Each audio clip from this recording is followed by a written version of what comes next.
Hi, I'm Diane Hullett, and welcome to the Best Life, Best Death podcast. I'm excited to be here today with a guest I've had on more than once because I just love our conversations. I think she brings so much to the table. This is Gabrielle Jimenez. Hi, Gabby. Hi, Diane. Nice to be here with you again. It's really nice. Gabby did a beautiful podcast with me about the difference between birth and death doulas. And that's been one that people just go back to again and again. So, Gabby's working on a new 4-part series of books. And these are slim books that are meant to be very accessible and very readable for people at the time that they need them. So, I really wanted to talk to her about the second book in that series. The first book is called End of Life Tips, and it is also a really, really good book. The second book is called Dignity Day. And Gabby, you've written just especially about medical aid in dying. And I thought we should just start by kind of, talking about the different terms around medical assistance in dying, medical aid in dying, MAID. It has slightly different names in different states. What would you say about that? So, I actually have started calling it medical aid in dying because that seems to be the name that most people resonate with. In California, we call it End of Life Option Act, and we've shortened it by its initials and call it ALOA. The other name I've heard it called is Death with Dignity. And I think, there's people that call it assisted suicide and that kind of things. I try to stay away from the word suicide because the connotation is so heavy. And and while they are taking medications to end their life, it's so much more than that. And I really want to try to call it what it is, which is medical aid in dying. And I love that name because it makes sense to me. Yes, yes. And you've been with over 100 people who've ended their lives with medical aid in dying. And I think you write so beautifully about that experience. And this book, I was so touched because it's really for the person who's considering that and also for the families who may or may not understand that choice. And I just, what people are feeling and thinking as they go towards this decision. Take us kind of through, the what steps land someone on this doorstep where this is what they want to do. Wow, that's a big gulp right there. So, one of the best compliments or reviews I've gotten on this book was about a woman who was preparing to say goodbye to her husband who had exercised his legal right to do this. And I had told her about my book because I thought it might help her to understand what he was coming from. And she went and got the book, which was not necessarily, well, I wanted to offer it to her, but she went and got it. So she read it, and then he read it, and then they read it together, which really, that sort of just wraps around my intention with this book perfectly, because the idea is for the person who's choosing to do this to give them the comfort that they need, maybe some clarity, maybe to remove some fear, to help them prepare and know what to expect. And then for the caregiver to be able to say, this is how you can support them. One of the topics in there is put yourself in their shoes, right? It's understanding this from someone else's perspective, removing your personal feeling from it, to not let any of your distractions or controversy or anything else that might make you see it as such a negative choice. And yet it's the most difficult choice, one of the most difficult choices someone can make, and so brave. So I don't know if that necessarily answered your question really, but I think the idea is to, just like in end of life care, right? As the work that you and I both do is to keep the conversation going. People think if they talk about death and dying, it'll happen sooner. Well, that is not true. And I think they are so afraid to have the conversation because maybe it just brings the reality of death to the surface. We're all going to die. That is just part of life. I want to make the conversation easier. And this book, and End of Life Tips as well, was designed to answer some questions, remove fear, offer clarity, but allow a conversation to flow a little bit more comfortably and with less fear. I love that. And the chapter you mentioned, put yourself in their shoes, is the one that really jumped out at me. Because here we are in healthy bodies, some of us at this moment, and we sort of can't imagine like what would take someone to this point. And you say so clearly, imagine being the person who is told they're going to die far sooner than they had hoped because of a terminal diagnosis that will more than likely violate their body with pain, physical pain, emotional pain, spiritual pain. They'll experience agitation, anxiety, restlessness, fatigue, weakness, confusion, and or fear. That is heavy news, and it will take a toll. You try to be hopeful and optimistic. You try to reassure the people who love you that you're fine, but it's very, very hard. And then jumping ahead a paragraph, you say, time is no longer yours to manage. Your remaining time is not in your hands. You have no control. You are at the mercy of the illness, the diagnosis, the symptoms, the physical changes, the emotional exhaustion, and the spiritual tug of war that you will experience every single day. Everyone around you wants more time. You want more time, but not like this, not riddled with pain and discomfort and waiting day after day for the inevitable to come. And then you talk a little bit also very concretely about what has to be in place for this to even be a possible choice. But when you listed those things that are happening in the mind and heart of the person with the pain and the diagnosis, I could really feel that sense of standing in their shoes. And it's very different than standing as the daughter or the son or the partner or, the sweetheart who says, how could you do this? There are reasons that people choose Dignity Day. Well, when you read it back to me, well, you can see my face. I felt sad, and it's because that's what I've witnessed. I've not been in their shoes. I don't know what that feels like, but I know from what I've witnessed that is what they feel like. And I can't help but think, if I can let you see it from their perspective, would you be a little less angry or judgmental or hesitant to support them?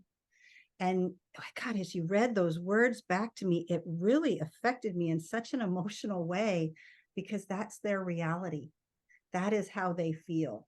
And it's not just physical pain, it's not just agitation, it's not just restlessness and struggle with breath. It is the spiritual tug of war that happens. And when we step away, when we walk away from someone, that tug of war becomes even harder. I think our role is to remember that this is not about us, even though we'll have a feeling and a reaction and, of course, an opinion. But if they're making that decision, I think it's important that we ask them why. Yeah, the why is big. And then truly listening to hear that why without our overlay of our why and how difficult it might be for us. I think that this book is so beautiful because it's written to try to get in the minds of the people making the choice, and also saying, if you're a family member, here's what you might be feeling. And I don't know if it's easy, to lay out some of the things. What do family members go through?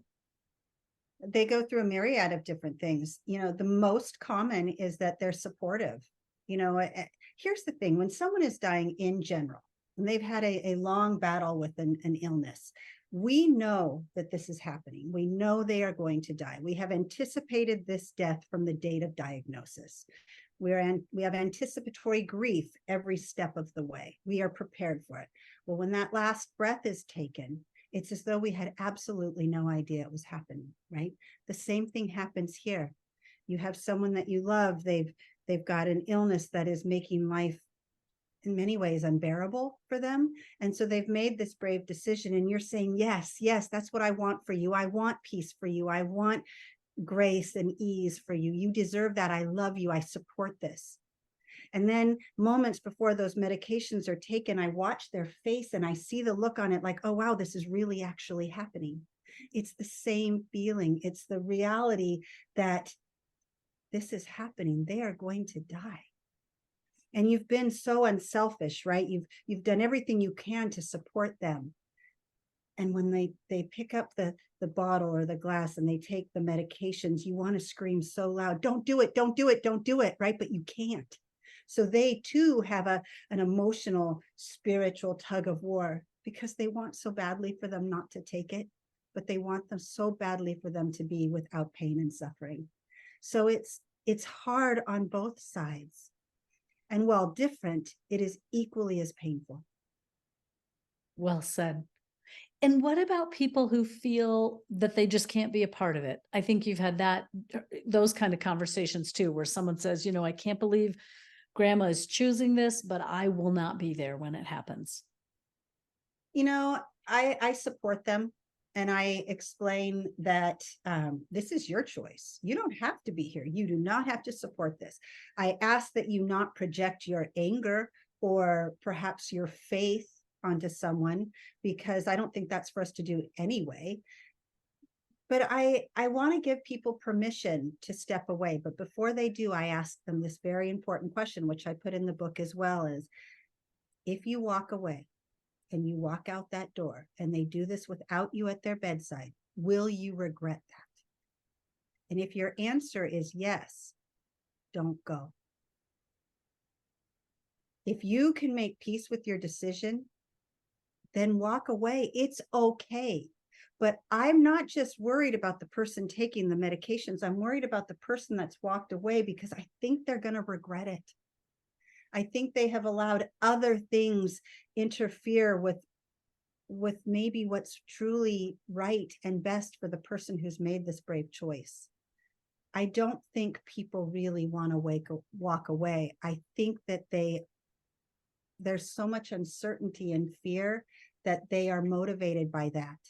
All I ask is that they don't walk away. Huge, huge. And you include in the book some frequently asked questions, and you include some very concrete physical descriptions, like this is probably what will happen. This is sometimes what happens, not every time, but you give information in order to try to be clear for the people what they're walking into, whichever side of the bed they're on, what they're walking into and staying with. Yeah, the questions, I think the most important question in there is will this be on the death certificate? Because people worry that others will know what they've chosen to do. That is not our story to tell. I am in no business in position to share your personal decisions with anyone. I will never do that. I respect it too much. So when someone dies, what goes on their death certificate is the causes of death, their diagnosis. Whether you announce it to the world and write 50 blogs about it, or you've just kept it to an intimate group of 2, that is your story to tell. And I think that's really important for people to know. And I think it's also important for the person taking it and those who are going to be witnessing it, what to expect. The most startling, which I mentioned in the book, is the moment the medications really take hold, often the body will literally just stop. The heart stops, everything stops. And for a moment, there's a silence in the room that is quieter than anything you've ever heard, because you think at that moment that is it. And then they take this huge gasping breath, which is so hard to hear. And it's sometimes scary. But if I tell them ahead of time, they know it's happening and it happens, I'll look over at the family and go, it's okay. Remember, we talked about this. And they'll go, okay. And then fear is gone. Uncertainty is gone. And they carry forward with providing care and support to their person. So I think if you tell them ahead of time, this goes right back to what we were talking about earlier, which is the why. This is what happens. If you understand why, then when it happens, you might be less afraid. You might feel more confident at the bedside. You might be able to provide better support. There's a beautiful opening that you put in, Gabby, where you talk about the first person that you were with and you say she's one of the bravest people you ever met. And back then there were 90 capsules that had to be opened and put into a little bit of water, 4 ounces of water. And this is really so you, right? You felt this and imbued this with ceremony. And so with each capsule that was opened and poured out, you said something about her, something like, I wish you peace. I wish you freedom with your suffering. I thank you for trusting me. I'm so proud of you. I'm honored to be here today. And I think that's a really interesting aspect of this, because it's medical aid in dying, but there's this real possibility of also creating a ritual, ceremony, and acknowledgement of what's happening as you're going towards it. And that strikes me as a piece of the richness that someone like you brings to the bedside in these cases. I love that you read that part and took it that way, because you know me, almost everything I do has some sense of ritual or ceremony to it, because I truly believe for those that are going to say goodbye, I think that it eases their grief a little when they have that beautiful sort of sometimes spiritual connection that is that of ritual and ceremony. And death, that experience, the last breath, is so sacred and deserves to be treated as such. So to be able to offer that in that situation is so, I think, important. The story that I shared in there about the 90 capsules and offering her a prayer or words of comfort and ease, these were messages I wanted her to have. She wasn't present for that. She was in the other room. And so it was almost as though I was sort of sending them through, telepathically sending her these messages so that she would feel the peace I wanted her to have so badly. But it was 90 capsules, one at a time, and scraping the insides with a toothpick so nothing is missed, and watching the pile of powder as it builds, and knowing what that really means. Every time I'm with someone, as the medications are being prepared and they're handed to this person and they're taking them, I am made very well aware that we are handing them medications that will end their life. That is huge to me. And I have to stop for a moment and take a breath and say something. Often I will look at that person and I'll say, I just need you to know what an honor it is for me to be here with you today. I don't take this lightly. Thank you for trusting me. Or I'll whisper, may your journey be peaceful and beautiful. You deserve that.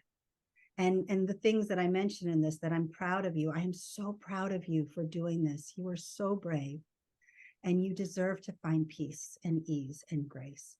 But with everything, even over the years, this has changed, right? The way we give the medications, but I still encourage that type of ritual and ceremony in it.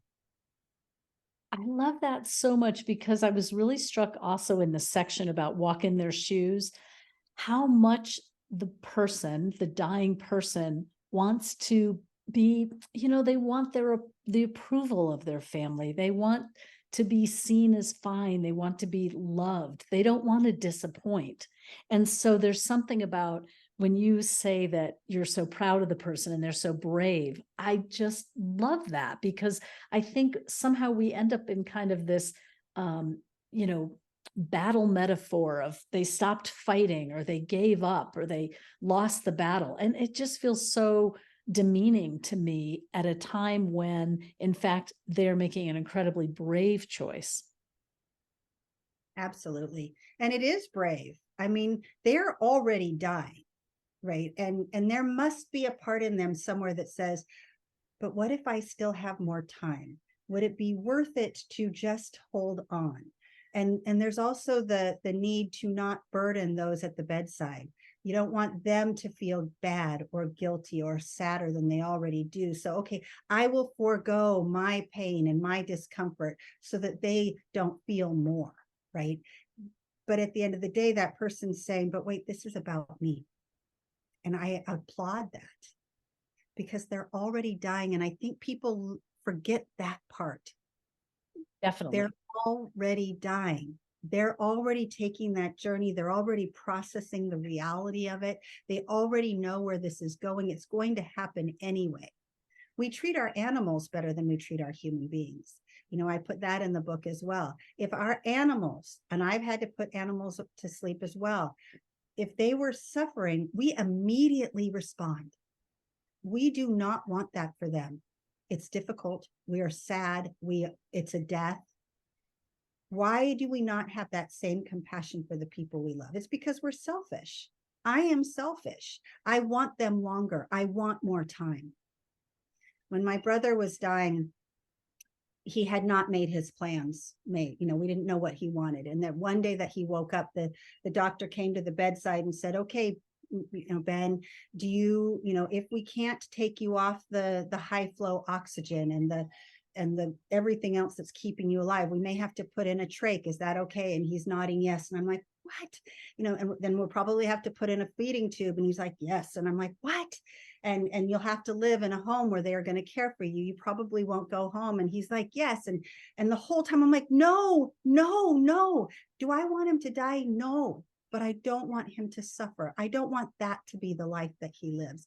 And I remember leaving and following the doctor down the hall. Can you please bring in someone from palliative care? And can you please have them explain to my brother what this means? The truth of the matter is my brother wanted to live at any cost. He didn't want to die. He didn't want to leave his family, his daughter, his son. He didn't want, we had just found each other again on his deathbed. Maybe he didn't want to leave me either. He didn't want to die. I don't think people want to die. I just don't think they want to suffer anymore. And he didn't understand that. And I felt selfishly I wanted to keep him, but unselfishly, I didn't want that to be how he lived his life for however long he might have been gifted. I didn't want him hooked up to machines. I didn't want him dependent on that. That's not quality of life. And it was hard for me to speak up on that, right? And at the end of the day, he didn't make it. And they beat him to a pulp because he didn't have, you know, he was full code. I don't want that either. I think we should have the right to make decisions relative to how we want to die when we're already dying. And this is your bottom line. Your bottom line really is, which you say right in the beginning, autonomy can be defined as the ability of a person to make his or her own decisions. And then you say, at its most basic, the concept of human dignity is the belief that all people hold a special value that is tied solely to their humanity. It has nothing to do with their class, race, gender, religion, abilities, or any other factor other than them being human. And you really believe so powerfully in that humanity and that individual autonomy to make choice. When someone is given a diagnosis, a terminal diagnosis, they are told you have 6 months or less to live. It is at that moment, sometimes sooner than others, when your autonomy, your voice, and your choice are taken from you. Everybody else does things for you. They care for you, they clean you, they feed you, they bathe you, they take care of you. They make decisions on your behalf. You are lying in a bed without a voice, without autonomy, without choices. And I don't think that's fair. And if given the opportunity to say, this is how I want to be cared for when I die, I think our role is to listen, hear them, validate what they say, what they need, how they feel, and then honor their wishes because they deserve that. And that is love. Well, and I think I was going to ask, you know, as kind of a last question, what do you hope people gain from reading this book? I think you've said it. Yeah, I just don't want them to walk away. I want them to honor people that they love in a beautiful, compassionate way. I think one of the things that I think is powerful about this book is that there are, you know, big, thick, research-based books about medical aid in dying, medical assistance in dying. I've done podcasts with doctors who work with medical aid in dying. Very, very interesting. And those podcasts, those conversations and books, you know, they get more into the kind of, well, what do you have to do to qualify? And, why do doctors get involved with this? That kind of thing. But I think your book is so accessible for families and for individuals who are looking at this and maybe on one level think, oh yeah, that's a choice I want. I mean, I think people say it kind of flippantly. The number of people who say we treat our animals better than people, I want to be put down like my dog. People say that very flippantly. But we're really talking about people who really are at the end of their lives and feeling their autonomy and feeling their choice. And if they live in a state where this is legal, then they can choose this. And there are steps in place that make that a possibility. But I think your book really anchors some of the humanity in this choice that isn't necessarily covered by the doctor or the conversation with the friend or the spouse. And so I love that your book kind of sparks a different level of thinking about it for everyone involved. Thank you. There's a lot of great information out there, and I encourage people to research, right? To understand the facts and the laws and protocols. It's very important that people know that. I'm simply coming from the perspective of a person who has witnessed 1,000 last breaths. And for the most part, they've been beautiful, but they haven't all been beautiful. And I don't think we should ever support suffering on any level, especially for the people we love. This book is written simply to go to the place of our heart-centered space where we are reminded what matters most is that we honor the people that we love, that we care for them well, and that when they take their last breath, they know that they felt heard and supported and loved, even though it was difficult.